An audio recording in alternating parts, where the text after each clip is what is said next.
ಕಾಣಿಸ್ಕೊಂಡಿದೆ. ಇದು ಹಳೆ ವೈರಸ್ ಅಂತ ಹೇಳ್ತಿದ್ರ, ಮ್ಯೂಟೆಂಟ್ ಆಗಿದೆ ಅನ್ನೋದನ್ನ ಚೆಕ್ ಮಾಡ್ಸಕ್ಕೆ ಮ್ಯೂಟೇಟ್ ಅಂತ ಹೇಳಿದ್ರೆ ನೋಡಿ, ಮ್ಯೂಟೇಟ್ ಆಗುವಂಥದ್ದು ಅದು ನೀವು ಹೇಳ್ತಾ ಇರೋ ಚೈನಾದಲ್ಲಿ ಏನಾದರೂ ಮ್ಯೂಟೇಟ್ ಆಗಿದ್ದು ನನಗೆ ಗೊತ್ತಿಲ್ಲ.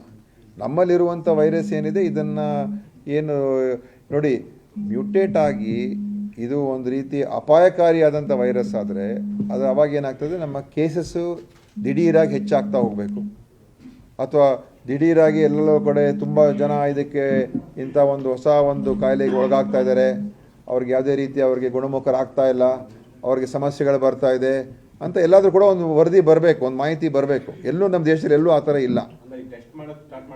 ಟೆಸ್ಟ್ ನೋಡಿ, ನಿಮಗೆ ನಾನು ಟೆಸ್ಟ್ ಮಾಡಿದ್ರೆ ನಿಮ್ಗೆ ಏನೋ ಒಂದು ಸಿಕ್ಕತ್ತೆ.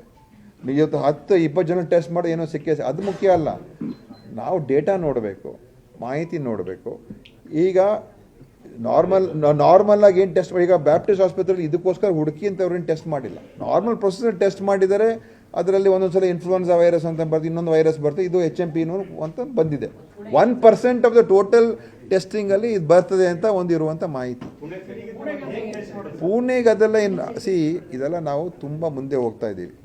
ಈಗ HMPV ಟೆಸ್ಟ್ ಮಾಡಿದಾಗ HMPV ವೈರಸ್ ಇರುವಂಥ ವೈರಸ್, ಅದೇ ಥರ ನೂರಾರು ವೈರಸಸ್ಗಳಿದೆ, ಆಯಿತಾ? ಆ ಟೆಸ್ಟಿಂಗಿಗೆ ಮತ್ತೆ ಪುಣೆಗೆ ಕಳಿಸ್ಬೇಕು ಅಂತ ಇದರ ಅವಶ್ಯಕತೆ ನಮಗೆ ಸದ್ಯಕ್ಕಂತೂ ಏನು ಇಲ್ಲ. ಮತ್ತು ಎಲ್ಲೂ ಕೂಡ ಒಂದು ದೊಡ್ಡ ಔಟ್ಬ್ರೇಕ್ ಆಗಿದೆ, ತುಂಬ ಜನ ಇವತ್ತಿನ ದಿವಸ ಹುಷಾರು ತಪ್ತಾ ಇದ್ದಾರೆ, ಭಾಳ ಕಡೆ ಅವರಿಗೆ ಏನು ಟ್ರೀಟ್ಮೆಂಟ್ ಕೊಡೋಕೆ ಆಗ್ತಾ ಇಲ್ಲ. ಇವೆಲ್ಲ ಬಂದರೂ ಕೂಡ ಸುಲಭವಾಗಿ ಗುಣಮುಖರಾಗಿ ಹೋಗ್ತಾರೆ.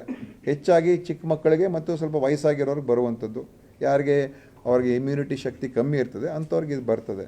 ಅದಕ್ಕೆ ಮಕ್ಕಳು ಜಾಸ್ತಿ ಕಾಣಿಸ್ಕೊಳ್ಳೋದಂಥದ್ದು ಈ ವಿಶೇಷವಾಗಿ HMPV. ಸೊ ಈ ಥರ ಇರೋದರಿಂದ ಸದ್ಯಕ್ಕೆ ಎಲ್ಲೂ ಕೂಡ ದೇಶದಲ್ಲಿ ಈ ಸಮಸ್ಯೆ ಇದೆ ಅಥವಾ ಏನೋ ಈ ಥರ ವಿಶೇಷ ಹೊಸ ಮಾಹಿತಿಗಳಿದೆ ಅಂತ ಎಲ್ಲೂ ಕೂಡ ನಾವು ಹೇಳೋಕ್ಕಾಗ್ತಾ ಇಲ್ಲ.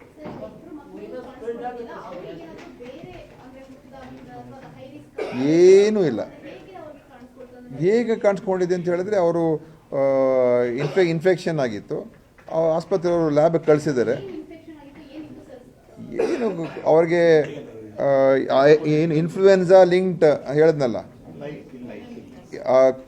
ಕೋಲ್ಡು, ಕೆಮ್ಮು ಈ ಥರ ಇದ್ದಾಗ ಅವಾಗ ಈ ಥರ ಒಂದು ಟೆಸ್ಟ್ ಮಾಡ್ತಾರೆ, ಮಕ್ಳಿಗೆ ಟೆಸ್ಟ್ ಮಾಡಿಸ್ತಾರೆ ಯಾವ ಥರ ವೈರಸ್ ಇದೆ ಅಂತ, ಅದು ಏನಾಗಿದೆ ಅಂತ. ಅದರಲ್ಲಿ ಅವ್ರಿಗೆ ಇದು ಬಂದು ಡಿಸ್ಚಾರ್ಜ್ ಆಗಿ ಹೋಗ್ಬಿಟ್ಟಿದ್ದಾರೆ. ಏನಿಲ್ಲ, ಏನಾಗಿಲ್ಲ, ಏನು ಸಮಸ್ಯೆ ಏನಿಲ್ಲ.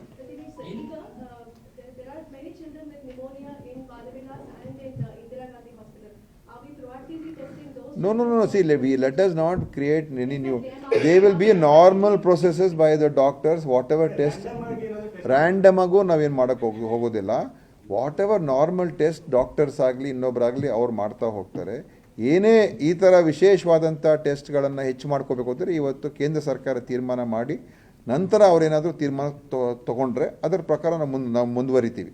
ಅವರೇನಾದರೂ ಇದಕ್ಕೋಸ್ಕರನೇ ಹೆಚ್ಚು ಟೆಸ್ಟ್ಗಳು ಮಾಡಿಸಿ ಅಂತ ಏನಾದರೂ ಇನ್ಸ್ಟ್ರಕ್ಷನ್ಸ್ ಕೊಟ್ಟರೆ ಆವಾಗ ನಾವು ಮಾಡೋಣ. ಸದ್ಯಕ್ಕೀಗ ಏನು ರೆಗ್ಯುಲರ್ ಪ್ರೊಸೆಸ್ಸಲ್ಲಿ ಏನೇನು ಟೆಸ್ಟು ಯಾವ ಆಸ್ಪತ್ರೆಯವ್ರು ಮಾಡ್ತಾರೆ ಅದೇ ಮಾಡ್ತಾರೆ ಹೊರತು ಇದನ್ನು ಹೋಗಿ ಹುಡುಕಿ ಇದನ್ನು ಚೆಕ್ ಮಾಡಿ ಇದು ಇದೆಯಾ ಇಲ್ವಾ. ಯಾಕಂದರೆ ಇದು ಇರುವಂಥ ವೈರಸ್, ಇದನ್ನು ಹೊಸ ವೈರಸ್ ಅಲ್ಲ. ಕೋವಿಡ್ ವೈರಸ್ ಬಂದಾಗ ಇಡೋದು ನ್ಯೂ ಸ್ಟ್ರೇನ್, ಇದು ಓಲ್ಡ್ ಸ್ಟ್ರೇನ್, ಹಳೇ ಸ್ಟ್ರೇನ್. ಇದು ಇರುವಂಥ ವೈರಸ್, ಇದು ಹೊಸ ವೈರಸ್ ಏನಲ್ಲ. ಲಾಸ್ಟ್ 1 ಇಯರಲ್ಲಿ ಎಷ್ಟು ಕಾಣಿಸ್ಕೊಂಡಿದ್ರೆ ಡೇಟಾ ನಮ್ಗೆ ಅಷ್ಟು ಸುಲಭವಾಗಿ ಸಿಗೋದಿಲ್ಲ. ಅದು ಯಾಕಂತ ಹೇಳಿದ್ರೆ ಇದು ಈ ಡೇಟಾ ಪ್ರತಿಯೊಂದು ಟೆಸ್ಟಲ್ಲೂ ಅದು ಅಷ್ಟು ಸುಲಭವಾಗಿ ಸಿಗೋದಿಲ್ಲ. ಆದರೆ ಎಲ್ಲೂ ಕೂಡ ಇದರಿಂದ ಏನಾದರೂ ಅಪಾಯಕಾರವಾದಂಥ ಬೆಳವಣಿಗೆ ಆಗಿದೆ ಎಲ್ಲೂ ಕೂಡ ಆ ಮಾಹಿತಿ ಇಲ್ಲ.